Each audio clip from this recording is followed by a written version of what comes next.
پاکستان میں 5G internet service کے لیے اسپیکٹرم کی نیلامی کا باقاعدہ آغاز کر دیا گیا۔ وزیر خزانہ محمد اورنگزیب، وزیر آئی ٹی شہزہ فاطمہ، وزیر اطلاعات عطا تاڑر نے chairman P T A Hafeez ur Rehman کے ہمراہ 5G اسپیکٹرم نیلامی کا آغاز کیا اور اس موقع پر پی ٹی اے نے 600 میگا ہرٹز اسپیکٹرم نیلامی کے لیے پیش کیا۔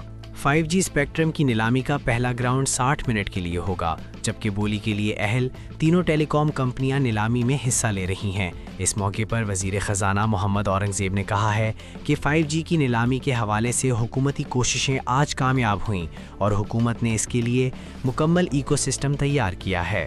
وزیر خزانہ محمد اورنگزیب نے کہا کہ پاکستان بلاک چین اور AI جیسی نئی ٹیکنالوجی کی صنعتوں کی طرف بڑھ رہا ہے، جبکہ اسپیکٹرم کی نیلامی سے IT برآمدات میں اضافہ ہوگا اور کنیکٹیوٹی مزید بہتر ہوگی۔ 5G نیلامی کی تقریب سے خطاب میں وزیر IT شہزہ فاطمہ نے کہا کہ آج تک پاکستان صرف 274 میگا ہرٹز اسپیکٹرم پر چل رہا تھا، جبکہ آج پاکستان کی تاریخ کا سب سے بڑا اسپیکٹرم آکشن ہو رہا ہے۔ انہوں نے کہا کہ اس اقدام کے بعد جلد 4G سروس میں نمایاں بہتری نظر آئے گی، جبکہ آئندہ 6 ماہ کے اندر بڑے شہروں میں 5G سروس دستیاب ہو جائے گی۔